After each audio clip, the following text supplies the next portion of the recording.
Hello, welcome back to Bebop Review. My name is Andy Shaw. Today I'm looking at this site called Aimee Nolte Music because, if I just look down, she's put a series on called Aimee's Bebop series, which is worth having a look at, I think. So let's have a look at this Aimee Bebop series. By the way, this woman's she plays piano and she's like a singer as well. Okay, so this is Aimee's Bebop series. I think there's about 8 videos in, is there? 7? No, it's 7 videos in this series. The first video here, this one here, is basically just an introduction to the rest. She recorded these other videos, then decided to put them in a playlist, so she recorded this first one as like an introduction. So the series starts here at video 2. She's like on holiday, and she's basically talking about rhythm changes and it's like singing through rhythm changes. The second one, she's basically saying that you can play blues over rhythm changes, which is absolutely true.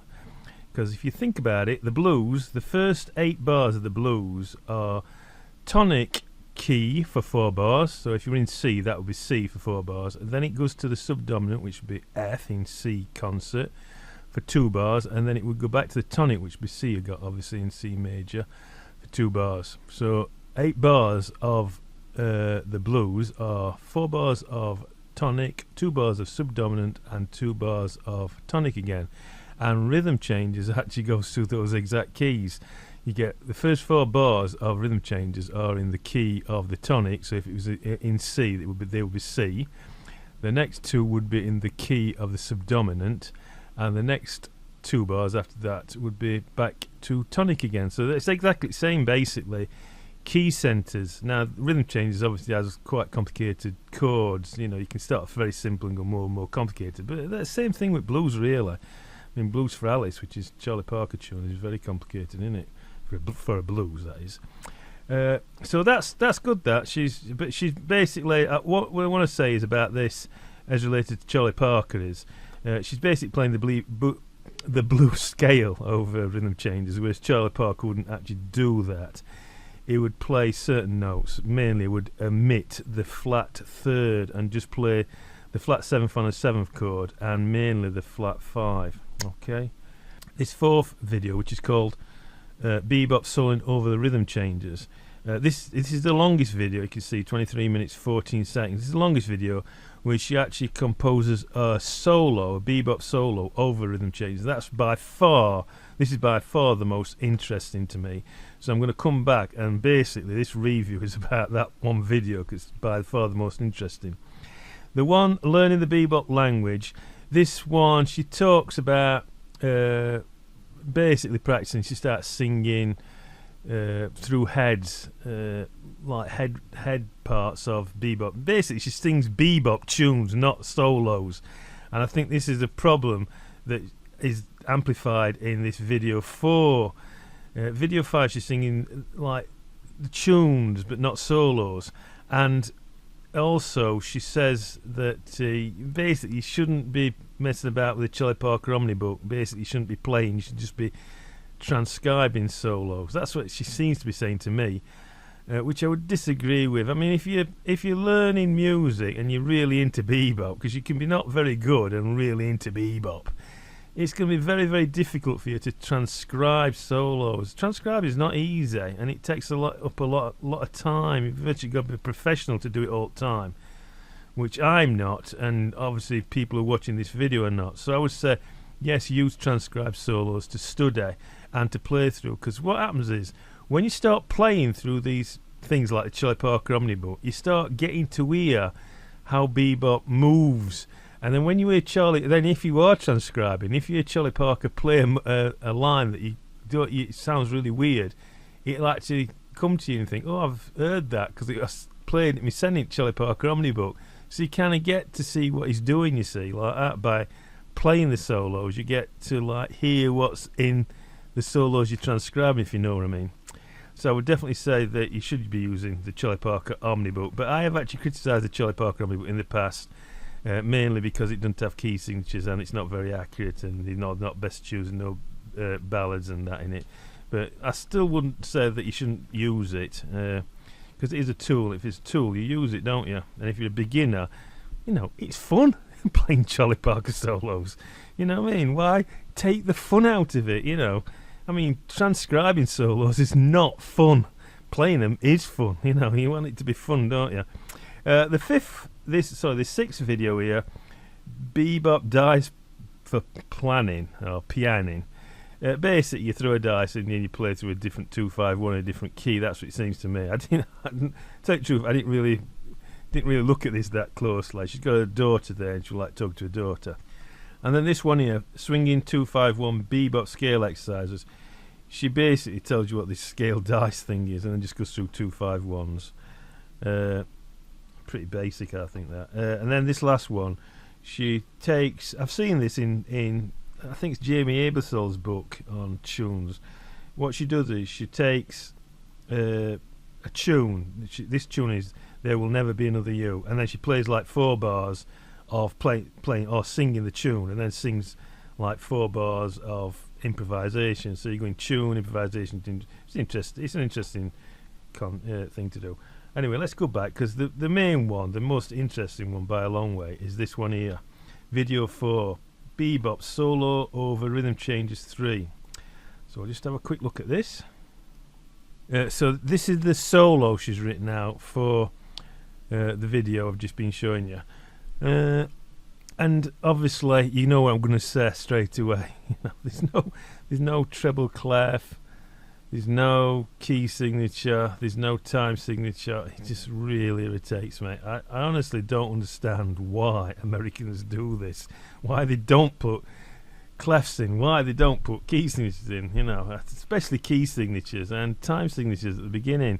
Every one of these lines should have a treble clef and key signature, because this is in B flat and you want to tell everybody that it's in B flat, and when it's in the correct key, you're not seeing all these incidentals. You see all these E flats, they won't be there, and these B flats won't be there.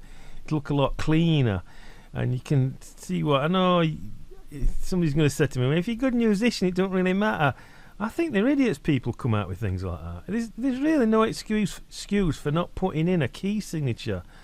And it just makes it so easy to read when you've got a key signature. That's why you have key signatures. So it's easy, so why not put them in? I mean, she's supposed to be teaching towards beginners, people who are interested in learning bebop, and she don't put key signature in, which is super important in bebop. So I don't know. Anyway, what I'm going to do is I'm going to put a key signature. I'm going to rewrite this out, put a key signature in, and then we can have a look at it, okay? Okay, so this is what it looks like with a key signature. I think one interesting thing in these chords is you've seen that she puts B flat 6, and that's so nice, instead of these B flat major 7th which people put in. That's much more like the bebop era to put a B flat 6 in. So we're going 1 6 2 5 1 6 2 5 1. This 6 is obviously 5 7 of 2, but some people might just call it 6 7. But it's usually called 5 7 of 2. This one here. This movement here, the first 4 bars of rhythm changes are in the tonic key, as I said. This F7, right, is taking it back to B flat 6, so we're still in tonic key. Whereas actually it should be in E flat now, because we moved to subdominant. So we move into subdominant just here, and then we move in. Obviously we've got the E flat key here, but she's doing some interesting bass movement. D, E flat, E, diminish to this F bass, B flat, and then to G. So bit of clever root movement there. I think that's what all this is about, but usually you'd move to E flat here. Yes, when you're identifying these lines, these staves here, you have to put a complete. I think you have to put a complete thing like mapping, map coordinates in to tell people where you are. So if this is the second chorus, because the tune's been played first, now this is the solo, so it's second chorus, you would identify this bar here as the second chorus, the A section. What A section? The first A section, so it's the beginning of the tune.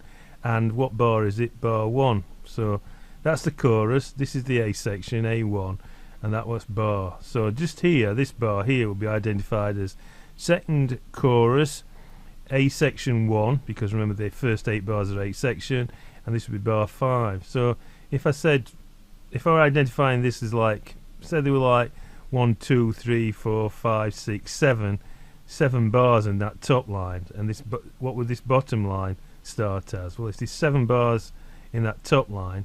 This one would be bar 8, so that last figure would have to be the last bar in the A section, so it would be a figure 8, wouldn't it?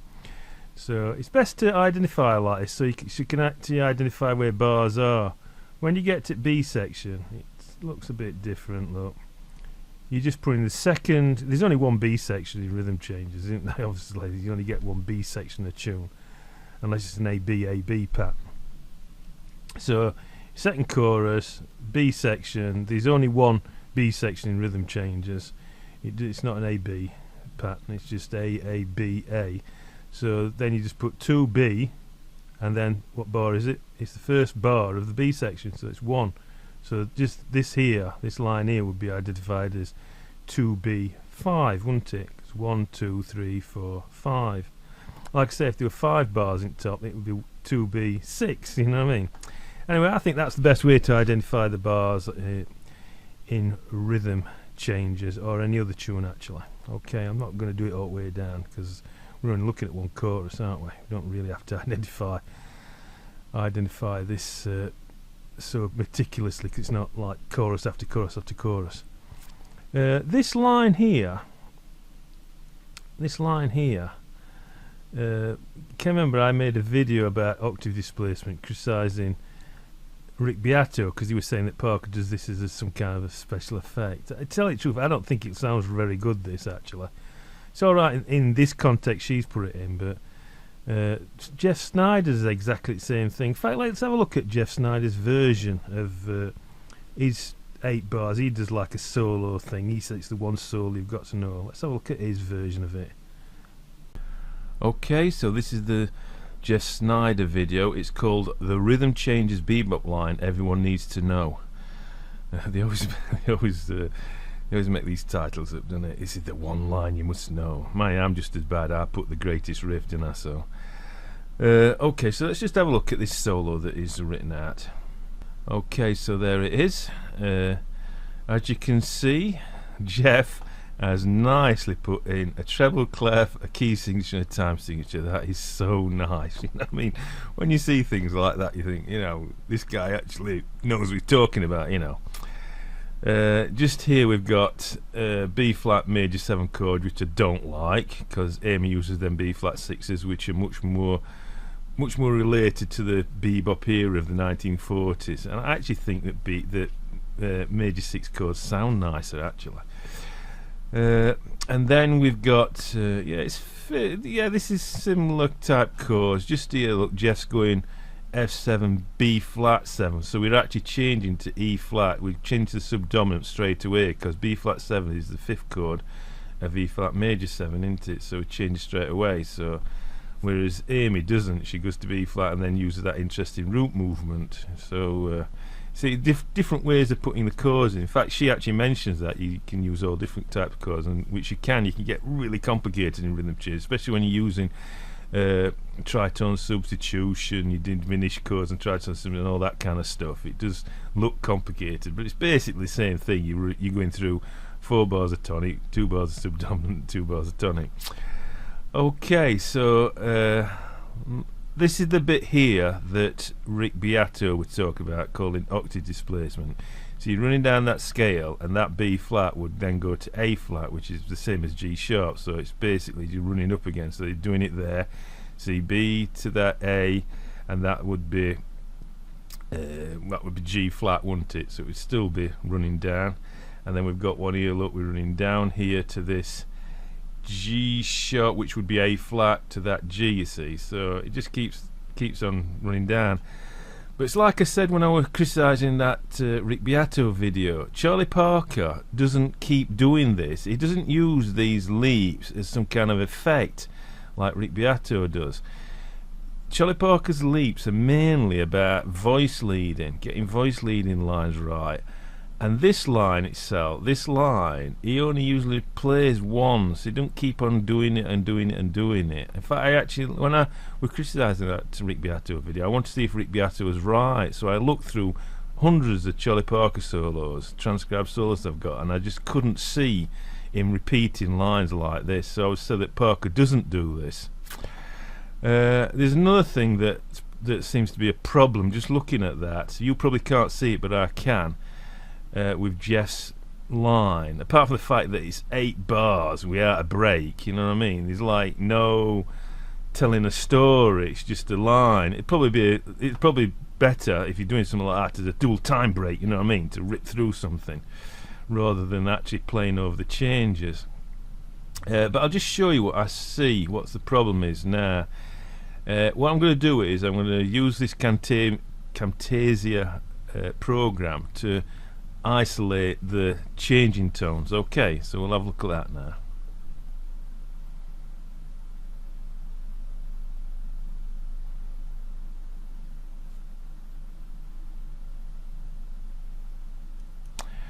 Okay, so if you actually look at these changing tones, you can see that the backwards, they're like what I was saying when I was talking about Adam Neely's practice routine. Can you see?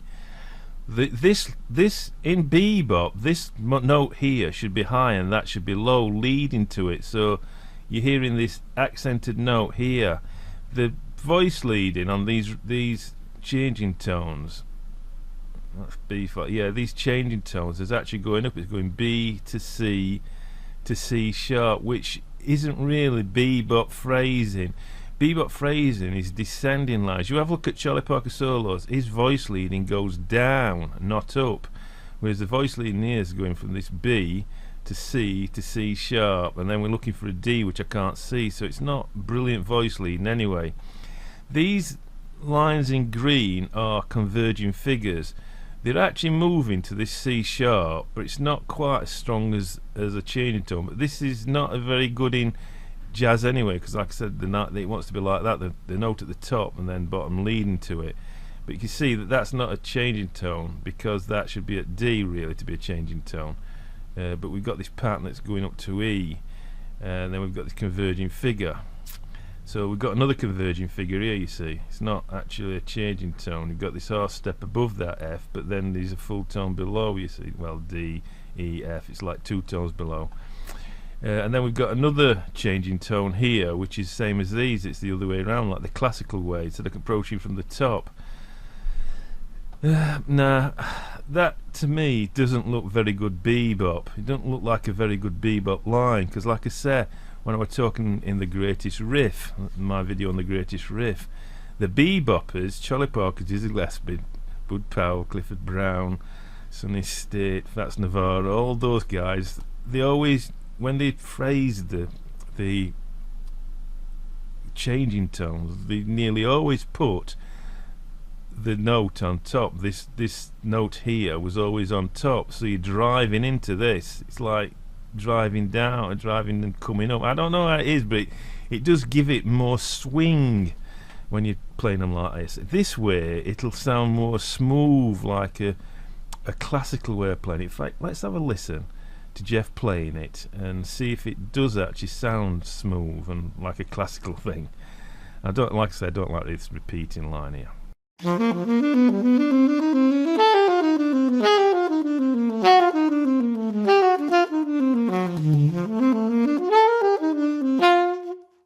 Okay, so I don't know what you thought about that, but to me it was just too smooth. It's just like what I expect it to be.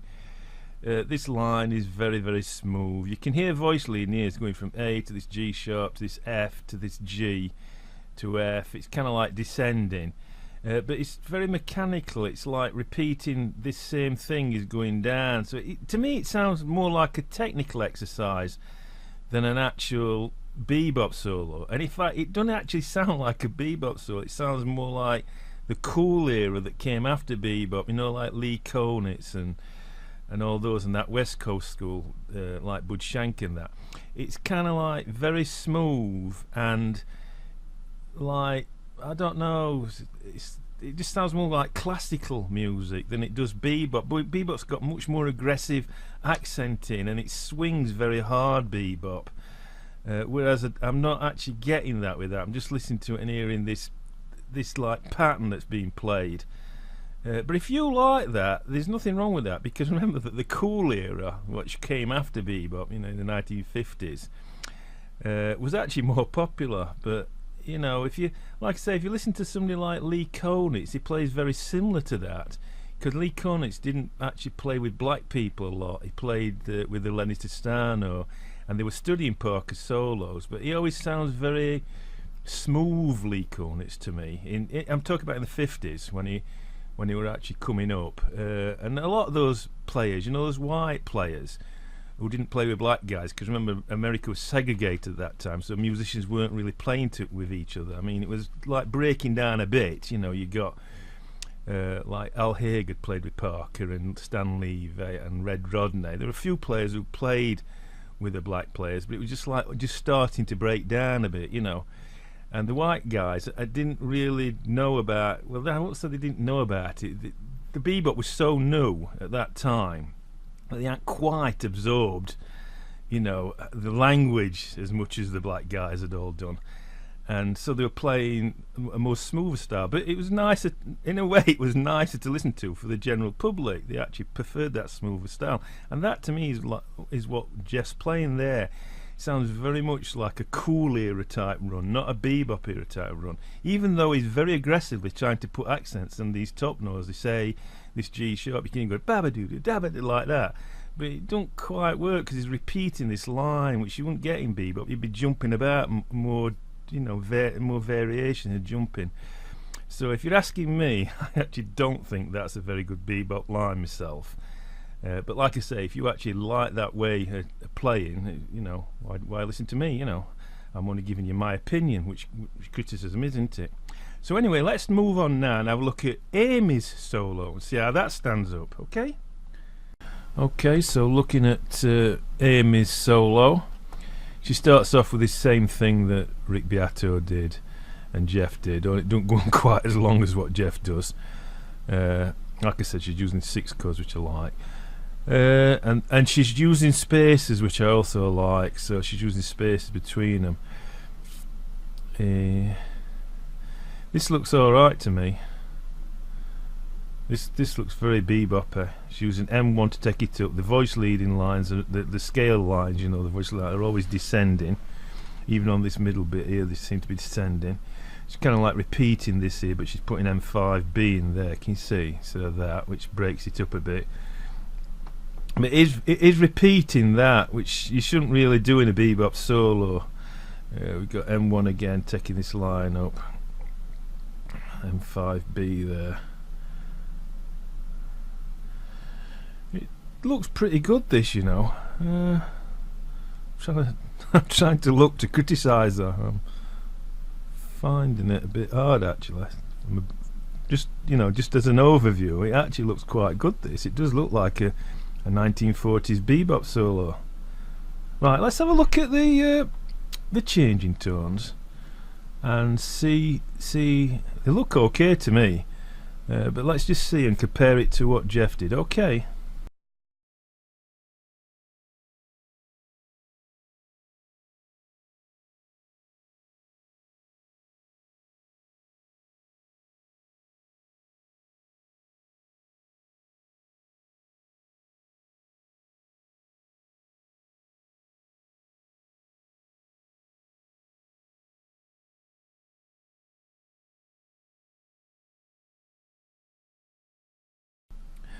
Well, I don't know what you think about that, but I think that's pretty good, actually. This first part, we've got 4 changing tones, which is quite acceptable. This one here is M5B. If you can see, look, this is the note above the gold tone, which is this. It's unusual, actually, because we're coming off the beat instead of on the beat. Usually that is on the beat, but if you look at it, it's E, and then we're moving up to this D flat, but we keep it off the we're keeping it going, you see, so you're actually spelling it out on the beat there, so that's pretty good. That here we've got M5, half tone above, half tone below, leading to that F, which is obviously part of B flat 6. Here we've got the same thing as here, she's just repeating it, which is same chords, you see, so that's okay.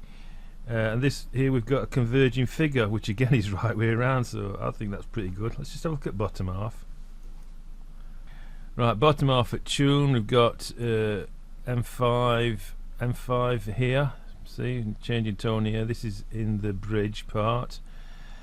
Another couple of change tones here. Let's have a look. This is a converging figure on this G. We've got another converging figure again, right way around. Look, this note's at the top, and then we're moving up towards this note.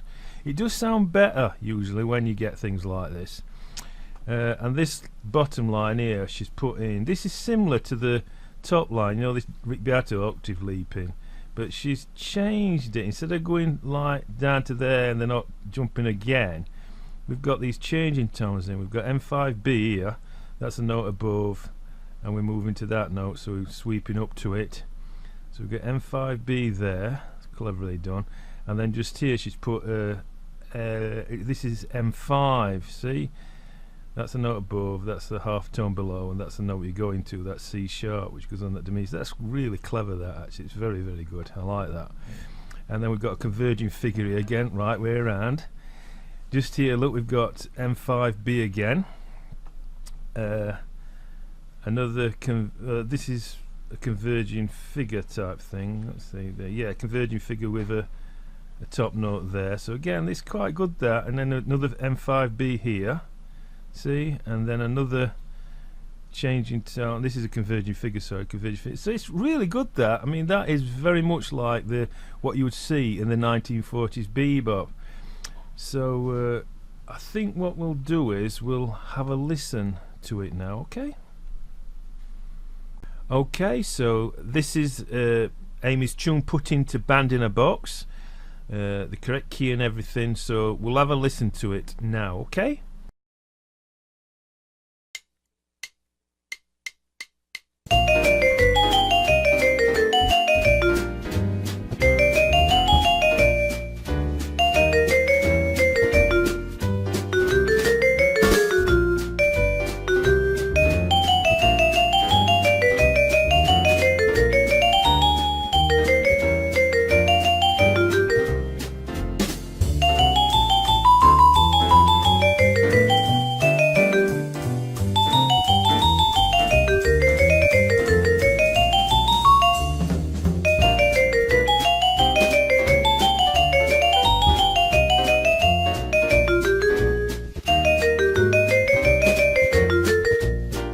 Okay, it actually sounded alright, that, to me, but it's a bit high for alto saxophone, which I am actually kind of like listening as an alto sax player.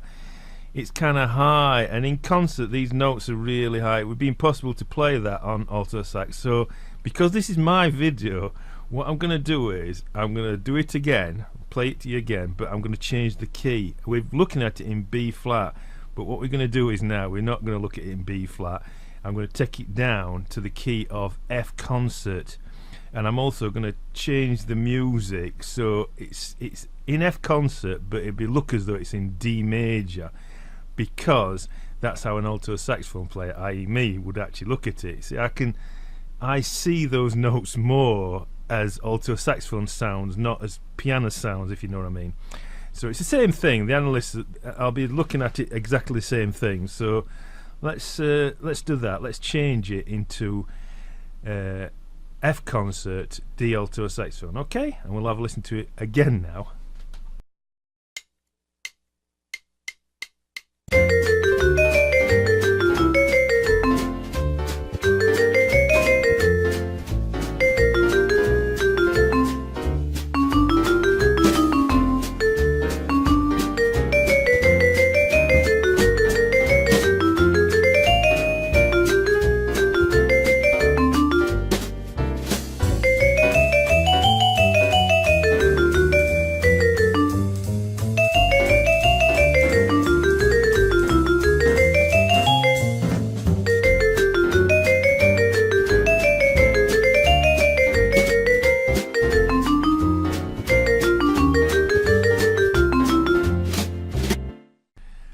Okay, so I don't know about you, but I think that sounded really nice. That sounded really good. All those changing tones, it really makes it swing, doesn't it? I think that's got some great swing to it. It doesn't really sound like a bebop solo, though. It sounds more like a bebop tune. You know, in the next video, she's singing all those heads, you know, those bebop tunes, and she's kind of like composed a new bebop tune. You know, you've got this repetitive thing here which repeats there, so it's kind of like, it does sound a bit bebop-y tuney, but I suppose you could accept it as a bebop solo, but I'm hearing it more as a bebop tune. Taking it down to the key of F also brings in alto sax and trumpet, and I'm now hearing alto sax and trumpet playing the A section and an ad-lib during the B section, just like a bebop tune. So to me it's actually sounding more like a bebop tune than a bebop solo. But you know, I'm not going to argue with people. If people want to call that a bebop solo, you know, it's all right. It's just that there's all these sections that are like ending, you know what I mean? It's like you come in, you know, it's just like a tune. You come in and then you hear another section, whereas Charlie Parker would play across bar lines, you know, on rhythm changes. So it's not sounding really as smoothly as a Charlie Parker, you know, and the voice lead is not as good, but it's pretty good. There's some good voice leading down here. I think it's this line here. If you look at that, around here, it's this line here. You seem to be getting quite nice voice leading lines around here. But I think that's really good. I think that's a good bebop tune. I think it's a bebop tune, not a bebop solo. But you know, if you want to call it solo, it's up to you. While I was listening through it now in the key of F, so I'm listening to it more now as an alto sax player, I did hear what sounded like a little problem, and it's just here, seems to be around here. So I'm going to go back to Band in a Box and have a look, see what this problem is. Okay. Yeah, it seems to be around this area. I'm just going to loop screen and have a listen to it again.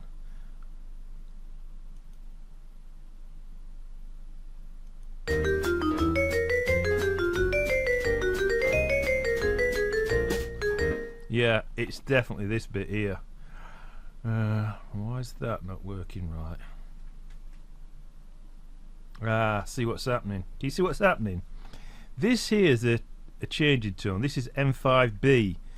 Now, how it should be working, M5B, is you should be hearing ba do ba da like that. And the reason why it's not, what you're hearing is ba da ba. Instead of ba do ba da, you're hearing ba do ba da. It sounds corny, and it's because she's repeating that F there. That F wants to be somewhere else, so it don't work as far as I'm concerned. I don't like it, so we need to alter that to make it look good. Remember, this is my video, so don't complain to me about I'm altering her solo and ruining it, because I'm not. I'm just doing this as an exercise, right? I think that that's not very good. In fact, you don't really have to put M5B in there, because you've already got M5 here, look. So let me think. M28 would fit in there, so let's alter it, shall we?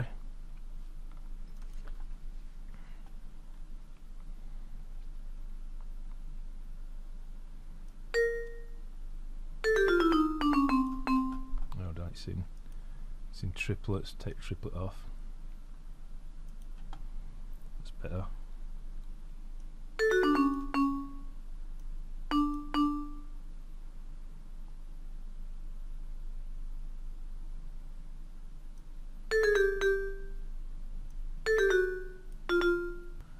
I think that's better, isn't it?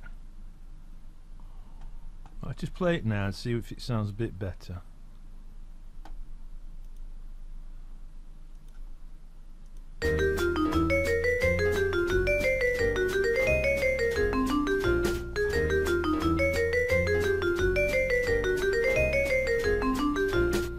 Yeah, that does sound better to me. You ain't got that corny da da da da like that, you know what I mean? Let's just play it through to end, see what it sounds like.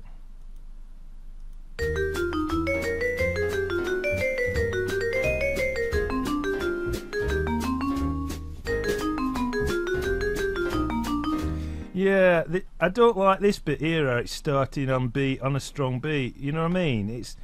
It's like, let me think. Yeah, it's no, actually it's not a strong beat. It's strong, weak. It's weak. It's like first beat. It just, I don't know.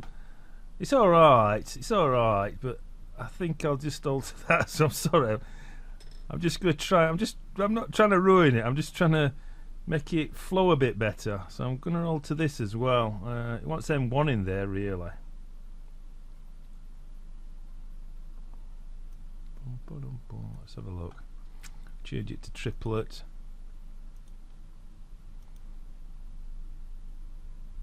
We'll cut that off, I think. We'll just see what it sounds like.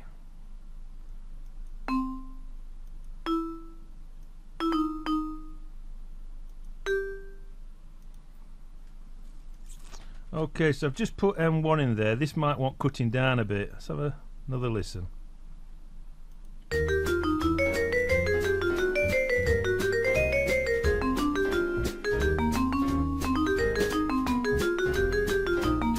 That sounds better. That definitely sounds better to me. So it's up to you to decide whether you think hers version is better than mine. But I think my version of the ending. Sorry, I mean, not taking out a bit from her tune. My version of that ending is a little bit better. It just smooths a bit more. So putting my ending in. Let's have a listen to the whole tune with my ending in. Okay.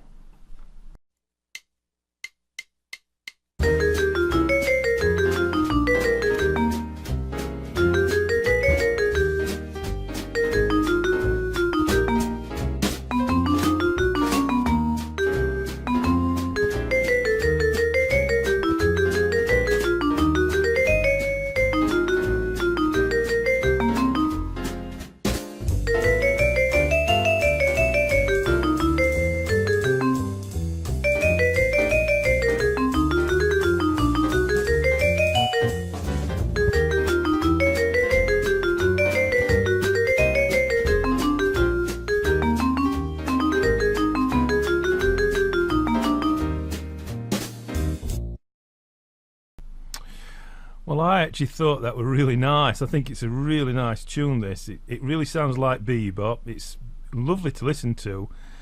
But like I said, it sounds like a melody to me, a tune. You know, I'm hearing trumpet and alto sax in A sections, and then, you know, that's a solo in B section, then back to trumpet, alto sax again in A3. So it's really, really nice, and it does sound like a 1940s bebop tune. So well done, Aimee. Really good. And the only little bit that I criticised was this little bit here, this where she repeats that note, which is it's a simple mistake, really. That putting in M28 does make it sound better, and actually linking this with M1 to me sounds better. But you know, it's debatable. You know, it's all opinion. So it really, I haven't really had much to criticise in this at all, apart from not using the treble, clef, and key signatures and time signatures. Everything else is really good. I mean, the chords are really good. You know, the melody line's really nice. What a video, eh? I've spent all this time and I've actually got nothing critical to say, really. Oh, not much anyway. So I'll leave it at that and let you have a look at it yourself. Oh, one thing I would like to say.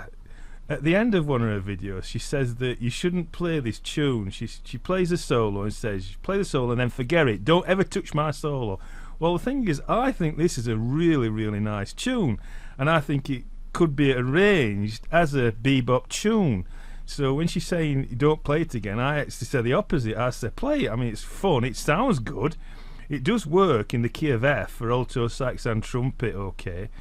And it sounds really nice, so you know, why not keep playing it and play to the tune? So I'll just end there, and I'll see you in another video. Okay, bye.